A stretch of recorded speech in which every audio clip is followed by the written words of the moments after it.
My wife used to be sharp with her tongue, but that night she crossed a line she didn't even see.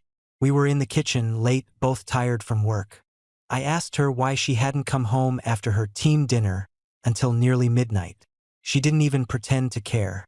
She just smirked, tossed her hair over her shoulder, and said, "You're replaceable. Don't forget it." She said it like those TikTok clips she binge-watched, the ones where influencers brag about high-value women and disposable men. And she said it with that bored tone, the one she used when she wanted to hurt me, not talk to me. I felt something inside me go still. Not rage, not sadness, just stillness, like a switch turned off. She walked past me with that dismissive smirk, poured herself a glass of wine, and added, "You should be grateful I even come home at all." Everything in me wanted to ask more questions, push, argue, but instead I said nothing. I just watched the way she kept her phone turned down on the counter, the way her body leaned toward it when it buzzed. She'd been hiding something for months, and every time I asked, she accused me of being insecure or controlling. That word, replaceable, echoed in my head like a dare. She wanted a game? Fine. But I wouldn't play it the way she expected. I went upstairs, showered, lay down, and stared at the ceiling while she stayed downstairs on her phone, laughing quietly at messages she didn't want me to see. Around 1 a.m., I heard her sneak into the bathroom with her phone. She thought I was asleep. She whispered, "Good night, babe. He bought your story," followed by a soft giggle that twisted something in my chest. But still, I said nothing. I just memorized every detail of her tone. The way she dragged out the word, babe. The lie about me buying her story. When she slid into bed beside me, she reeked of someone else's cologne. And that was the moment I knew. I wasn't just replaceable in her eyes. I had already been replaced. She turned her back to me, got comfortable, and within minutes she was asleep, breathing evenly, peacefully, like she hadn't just stabbed our marriage through the ribs. Meanwhile, I lay there wide awake, staring at the ceiling, and something cold and incredibly clear settled into me. She wanted to test how replaceable I was. She'd get her answer, and I wouldn't raise my voice. I wouldn't cry. I wouldn't throw things. I'd simply end the game she started, and I'd do it before the sun came up. Before I continue, make sure you subscribe because the next parts only get darker, quieter, and colder. I didn't sleep at all that night. I waited until her breathing settled into that deep, careless rhythm. The kind someone has only when they feel completely safe. Safe from consequences. Safe from truth. Safe from the idea that the man lying next to them might not tolerate the game anymore. Around 3 a.m., I eased myself out of bed, careful not to wake her.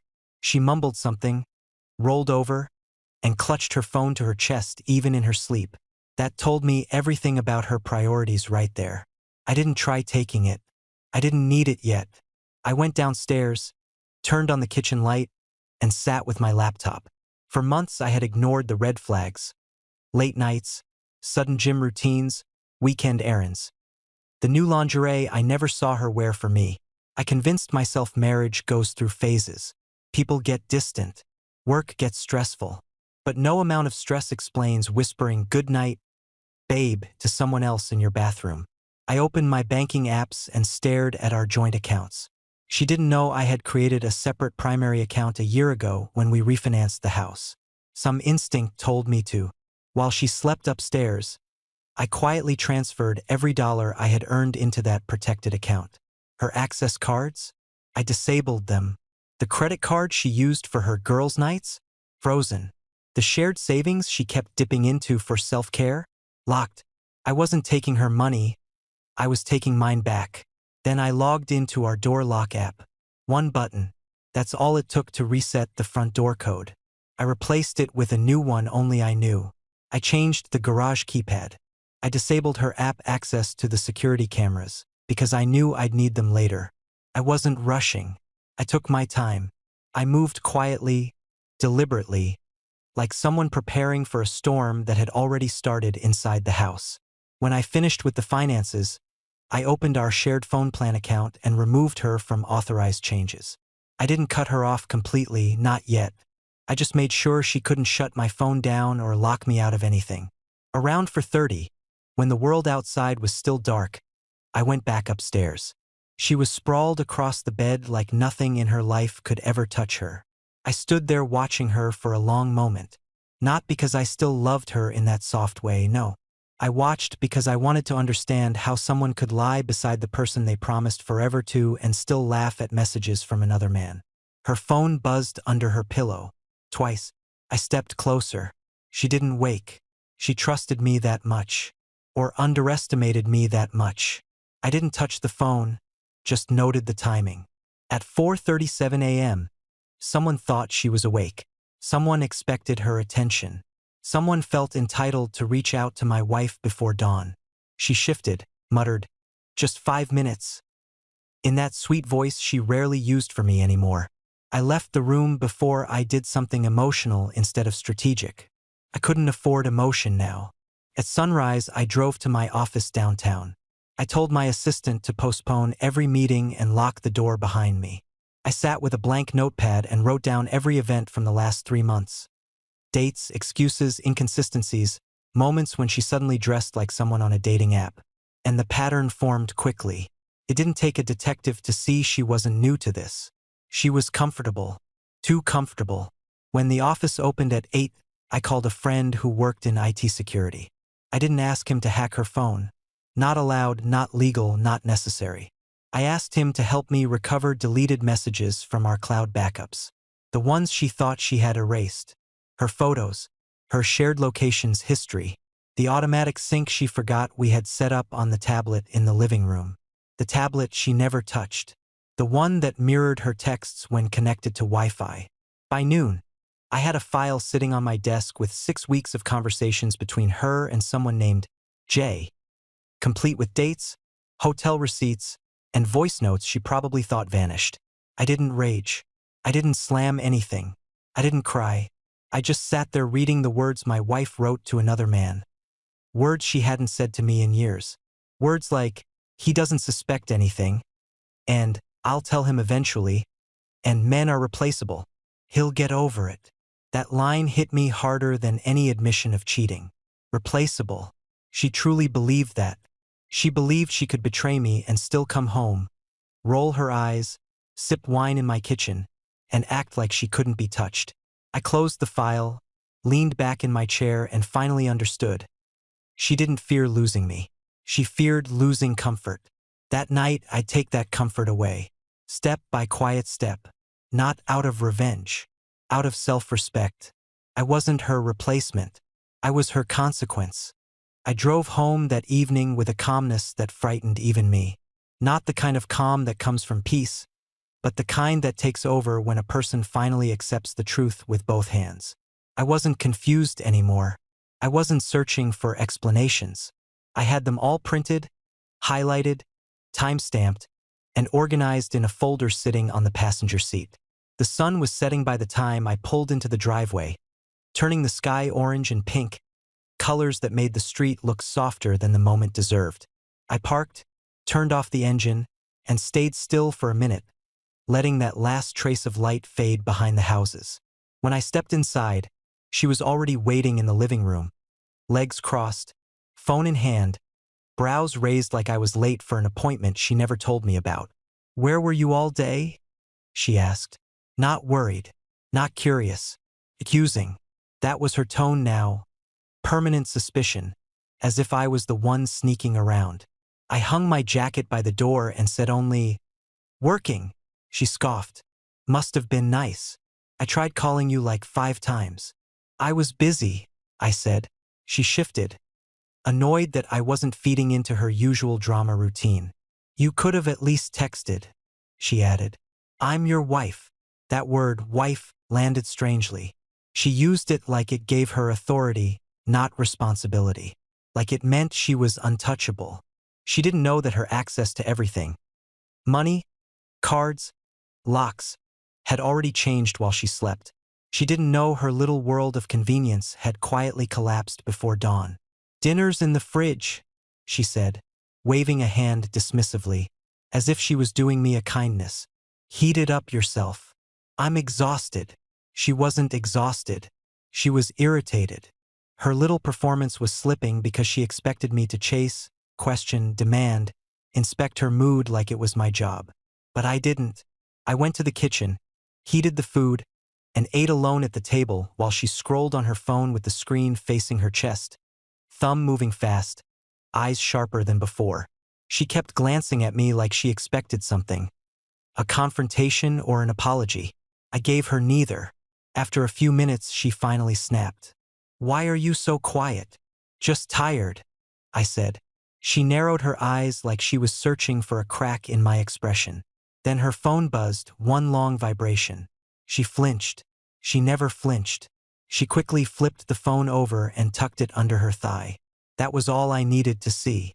But I stayed quiet. Dinner done. I washed my plate, dried it, and put it away like nothing in the world was wrong. She watched me with a restless tension, tapping her nails against her knee. "Are we going to talk about what happened last night?" she finally asked. Her voice tried to sound calm, but it wavered. I dried my hands slowly. "What happened?" She blinked, thrown off. "When I said that thing, the replaceable comment. I didn't mean it literally, but she did. She absolutely did." "It's fine," I said. "Really?" And that scared her more than anger. She stood, folding her arms, shoulders pulled back like she needed to regain control of the room. "It was just a joke," she added. "You know how TikTok is." "Sure," I said. "I know. So we're good?" she asked, pushing for reassurance. "We're good," I said. "Good." She nodded, satisfied, as if the world had fallen neatly back into place. But the moment she relaxed, the moment she believed the storm had passed, I watched something in her eyes flicker. Guilt, or maybe something worse. Entitlement. She walked upstairs to shower, humming softly, unaware that this was the last evening she'd ever walk around this house feeling invincible. When I heard the water running, I went to the drawer by the kitchen door where we kept the tablet. I plugged it in, connected it to Wi-Fi, and waited. 30 seconds. Then ping. The first message loaded. Then another. And another. A flood of conversations filled the screen. Her texts with Jay, complete with photos of hotel rooms, pictures of them together sitting too close, her excuses typed out in real time. Screen after screen, lie after lie, every message like a thread pulled from a fabric already ripped. "Did he believe you last night?" Jay wrote. "Of course," she answered. "He's predictable.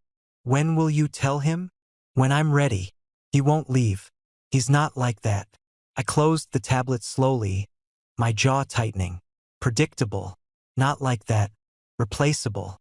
My wife had built a full identity around the belief that I would tolerate anything, that my silence meant weakness instead of endurance.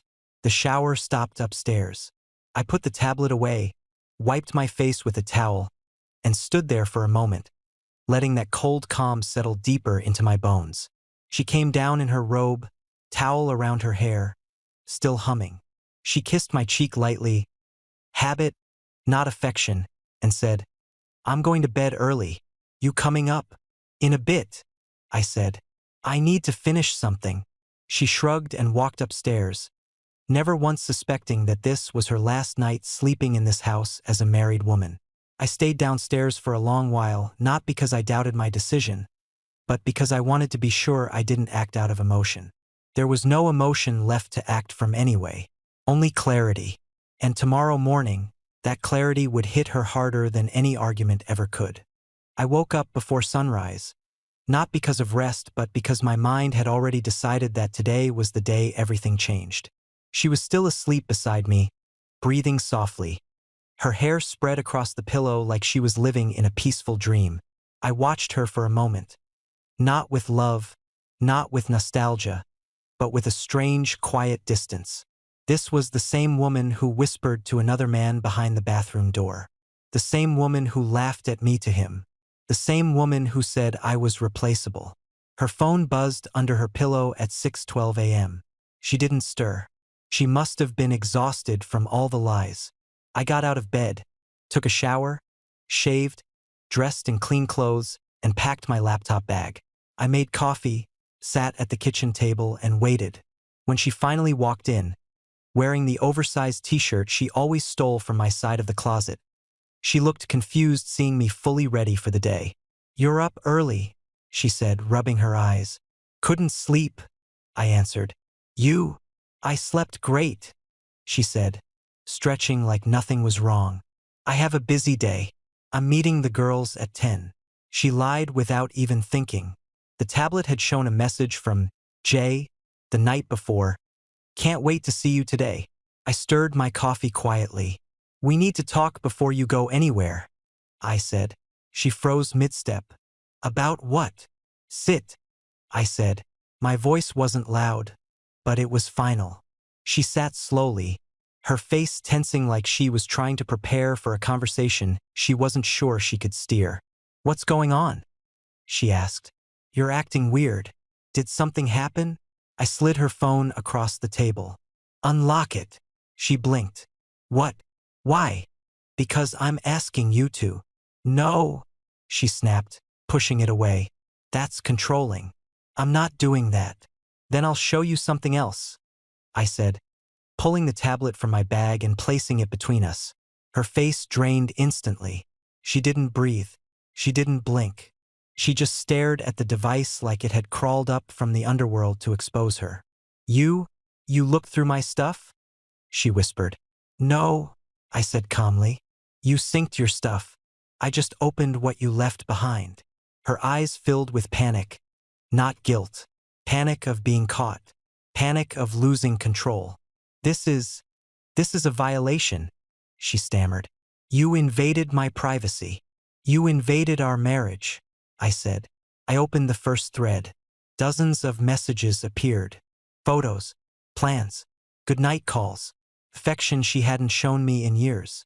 She covered her mouth, shaking. "I can explain," she whispered. "I can. This isn't what it looks like." "It's exactly what it looks like," I said. She stood abruptly, knocking her chair back. "You don't understand. I was going to end it." "When?" I asked. "Before or after the next hotel trip? Before or after telling him I bought all your stories? Or before or after texting him that men are replaceable?" She froze. That word hit her harder coming from me than when she had thrown it at me like a sharpened stone. "I didn't mean it," she whispered. "You said it twice," I replied. "Once to me, once to him. You meant it." She paced, hands shaking, hair falling into her face as she tried to gather pieces of the life she had just shattered. "We can fix this," she insisted. "We can talk, go to counseling, reset. Please just listen to me." "I listened to you for months," I said, standing. Quietly, patiently, hoping I was wrong. Her voice cracked. "I was stupid. I was lonely. I made mistakes, but I love you." "You don't even respect me," I said. She grabbed my arm. "Please don't do anything drastic. Please. I'll block him. I'll delete everything. I'll prove it to you." "You already proved something," I said. "Just not what you think." She let go of my arm, panic turning into desperation. "Wait. What are you doing? Why are you dressed? Where are you going?" "To work," I said.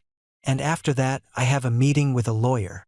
The silence that followed was like a physical blow to her chest. Her mouth fell open. "A lawyer?" she whispered, voice thin. "For divorce," I said.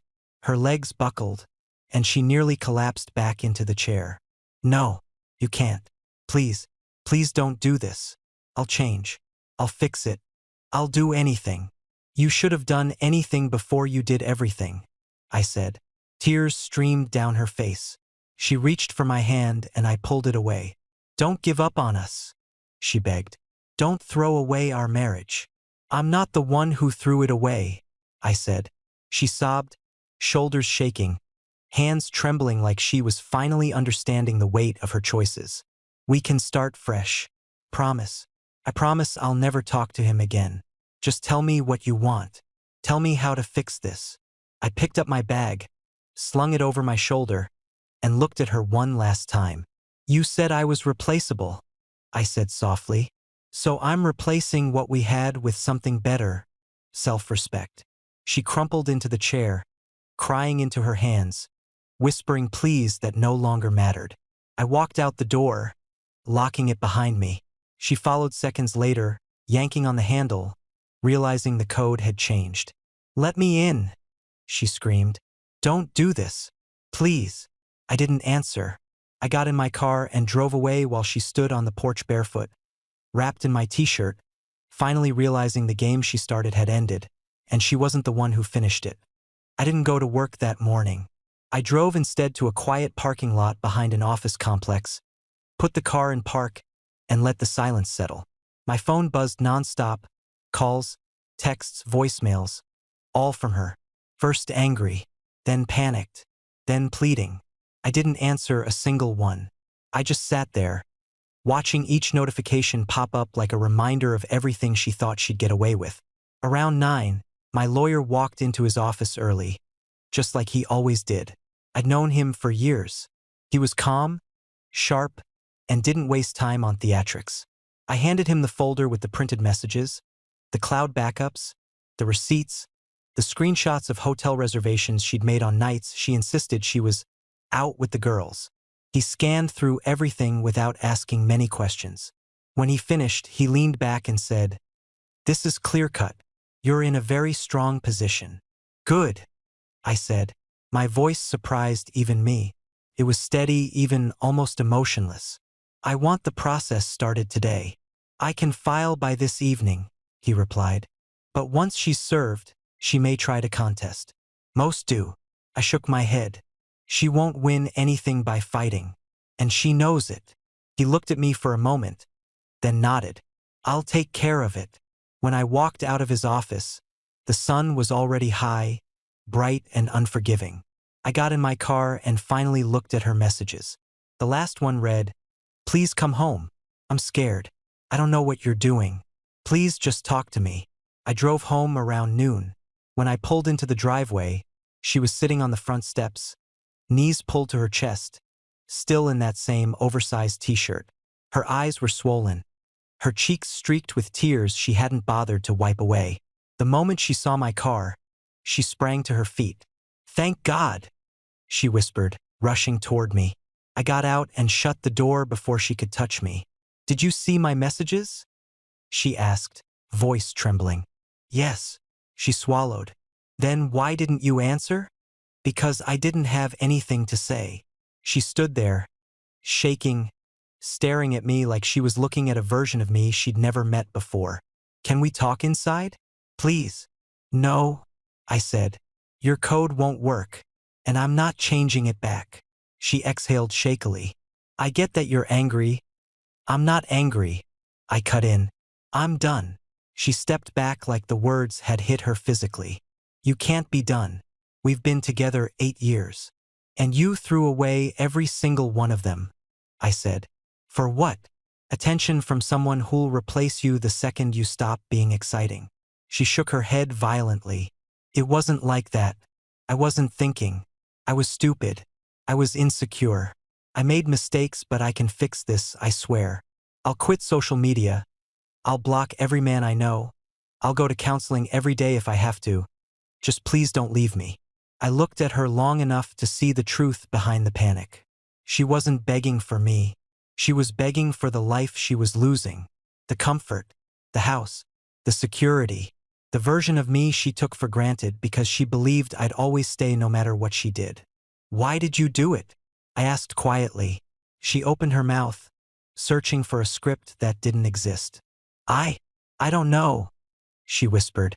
"I felt bored. I felt misunderstood. I felt like you didn't look at me the way you did before." "Maybe I didn't," I said. "But I never disrespected you." Her chin trembled. "I know, and I'm sorry. I'll regret this for the rest of my life." "You should," I said. She cried harder, reaching for my hand again, and again I stepped back. "Please," she whispered. "Don't do this. Don't throw everything away in one moment of anger." "This isn't anger," I said. "It's clarity, and it's long overdue." She wiped her cheeks with trembling hands. "What happens now? You'll get divorce papers within the next few days."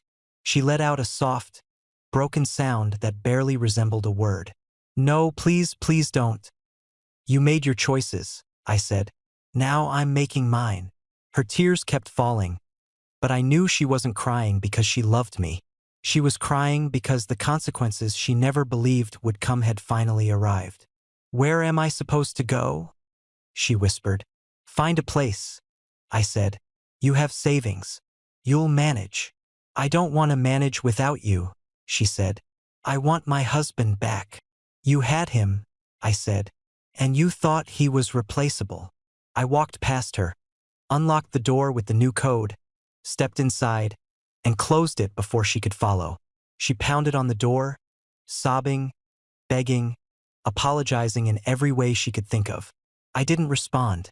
I gathered her packed belongings the way I had planned the night before, placed them by the door, and waited until her cries softened into stunned, exhausted silence. When she finally stopped knocking, I opened the door just enough to slide the bags onto the porch. She stood there frozen, staring at them like they were a verdict. Please, she whispered one last time. Don't erase me. You erased us, I said. I'm just making the ending official. She stood there trembling, hugging her bags like a child clinging to a blanket, before finally walking down the driveway without looking back. I closed the door gently, not slammed, not locked with fury, just closed, quiet, final, steady. And with that same quiet, I said the last words I'd say about our marriage aloud, to no one but myself. Replaceable, I murmured. Turns out it wasn't me. And if you want to hear more stories like this, make sure you subscribe. There's more on the way.